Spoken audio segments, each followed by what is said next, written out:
Le Grand Matin Sud Radio, 7h-9h, Patrick Roger. Soyez libre, il est 8h13 ce matin. Maxime Yeddo, bonjour Maxime. Bonjour Patrick, bonjour à tous. Alors c'est vrai qu'on parle beaucoup de l'Ukraine au niveau européen, mais il y a d'autres sujets, d'autres annonces importantes. Oui, et ça touche notamment l'industrie automobile dans un climat clairement où la tempête gronde sur le continent. Bruxelles, notamment par la voix d'Ursula von der Leyen, va annoncer aujourd'hui un immense plan de soutien pour l'industrie automobile. Et si vous voulez, ça s'inscrit dans un grand mouvement juste après, c'était hier, où la Commission a décidé d'assouplir les exigences sur les émissions de CO2 des voitures thermiques.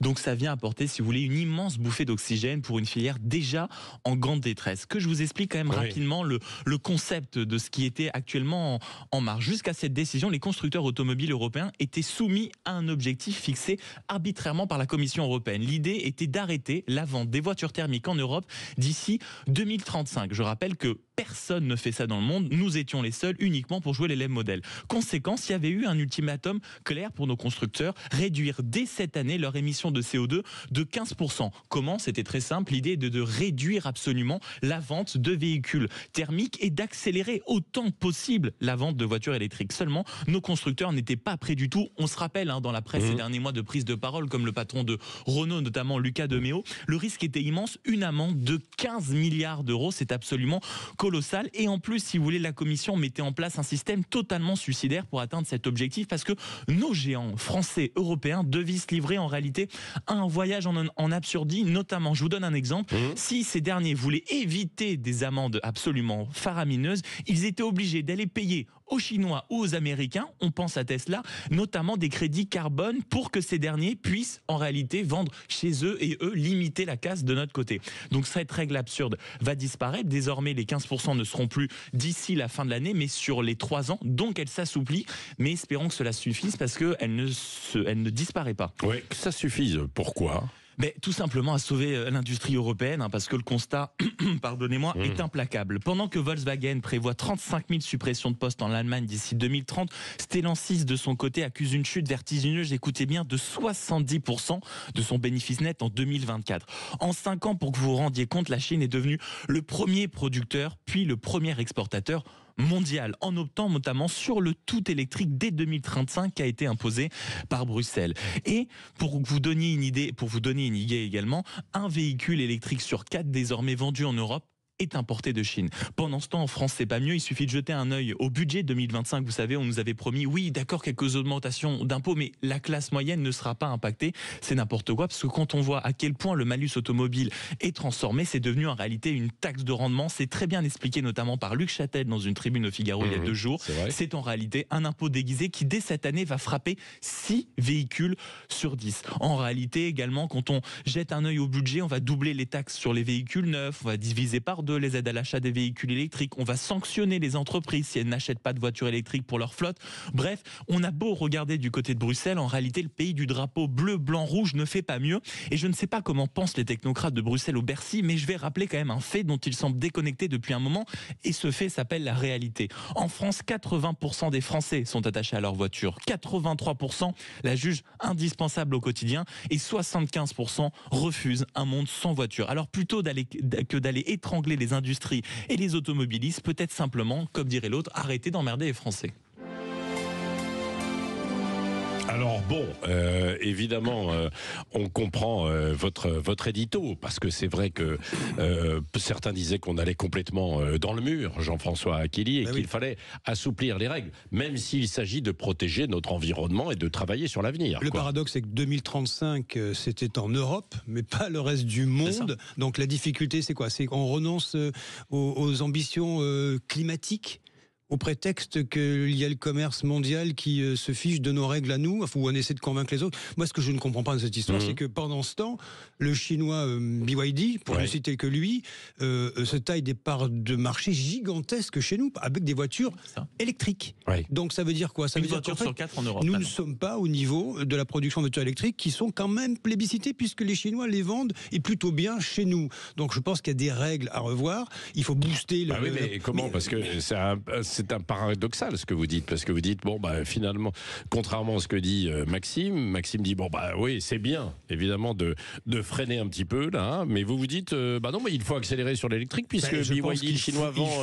Le paradoxe, c'est que nos voitures électriques sont trop chères par rapport aux voitures électriques chinoises. La difficulté, c'est qu'il ne faut pas renoncer aux défis climatiques, il faut plutôt aider l'industrie automobile à être performante face aux Chinois. Mais une fois n'est pas coutume, et on l'a très bien vu avec notamment les revirements réguliers du président de la République, par exemple sur le fameux pacte vert en Europe, ou sur la volonté de simplification, c'est-à-dire qu'en fait on est persuadé que en Europe, généralement, on va dominer le monde par les normes, par les règles, et c'est exactement ce qui s'est passé ici, et est en train de se passer avec les véhicules chinois, ce qui s'est passé d'abord pour les panneaux photovoltaïques, et ce qui s'est passé également pour l'acier, c'est-à-dire que tout le monde alerte, Lucas de Meo, Renault, les grands patrons, les industriels, en disant, écoutez les cocos, ça va pas du tout, je sais pas ce que vous faites en Europe, mais en réalité, non seulement vous nous imposez des normes, et on est d'accord pour faire mieux, le vrai sujet, c'est qu'on est en train de laisser venir les Américains et les Chinois, et vous ne vous en occupez pas. On a fait ça avec l'acier, on a fait ça avec le photovoltaïque, on a commencé, rappelez-vous, à taxer les véhicules chinois seulement à hauteur de 10%. Donc évidemment, si vous voulez, on est en train d'accumuler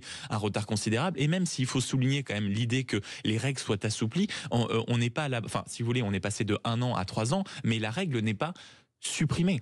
Donc si vous voulez, on risque d'avoir malheureusement les mêmes débats, parce que en parallèle de ça, les chutes et les ventes de voitures électriques chutent, que ce soit dans le monde et en Europe. On a vu, suite notamment aux frasques d'Elon Musk, à quel point les chutes de Tesla, les ventes de Tesla, chutaient dans le monde. Mais il y a également le fait que on est passé de 13% de 14% ou 15% de voitures électriques vendues en Europe l'année dernière à cette année 13%. Donc vous voyez, en plus, si vous voulez, parce que c'est trop cher, et parce que en France, en Europe, une fois n'est pas coutume, on a un problème de souveraineté, c'est-à-dire que tout ce que sont les batteries électriques, les métaux qui permettent de ça. Alors on y vient progressivement, mais c'est long, quoi. Oui, mais à un moment donné, il faudra quand même qu'au niveau mondial, on se pose la vraie question. C'est les accords de Paris, sur la lutte qui est mondiale contre la production de gaz à effet de serre.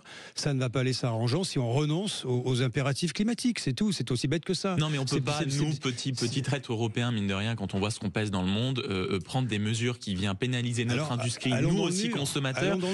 Non, mais sans aller dans le mur, Jean-François, mais quand on voit ce que fait la Chine, quand on voit ce que fait l'Inde, quand on voit maintenant avec Donald Trump ce que font les États-Unis, sans dire que c'est le modèle absolu, on ne peut pas se dire, nous absolument, on va essayer de faire encore plus vertueux que les plus vertueux.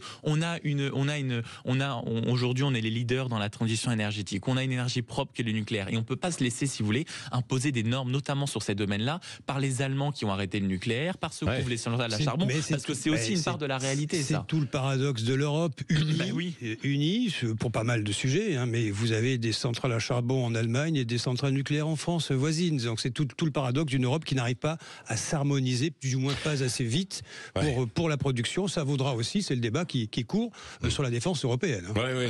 Bien sûr. Bon, après, c'est vrai que vous l'avez dit, il y a ce problème de coût, c'est-à-dire que les voitures françaises sont 30% plus chères, enfin les voitures européennes, quoi, bien sûr, que les chinoises. Et les Chinois, attention, parce que eux, ils ne sont pas allés dans le tout électrique. Non, mais aujourd'hui, ils ont tout. Ils ont toute la gamme. Et après, ils vont voir ce qui fonctionne, ce qui ne fonctionne pas. Toyota, le leader mondial, lui, il n'est pas allé sur le tout électrique non plus. Il est allé sur l'hybride. L'hybride qui revient dans la course. Mais évidemment, il y a les questions de prix, on y reviendra. Avec des marques chinoises qui pratiquent des conditions de leasing qui sont imbattables. Bien sûr. Mais c'est toujours le sujet. On ne pourra pas tenir face à ça. Mais vous avez raison de souligner. Ça, c'est la même chose, en fait.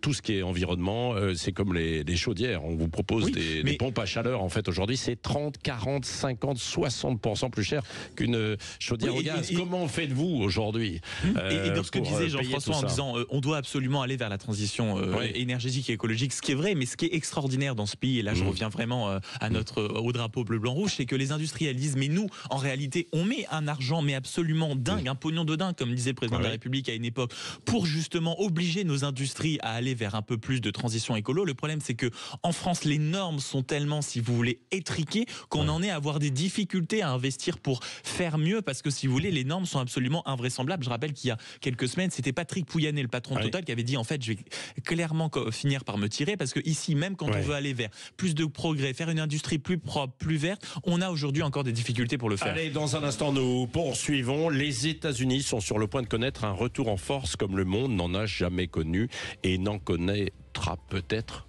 jamais plus. Qui a dit ça? Donald Trump, cette nuit, on en discute, on en débat dans un instant.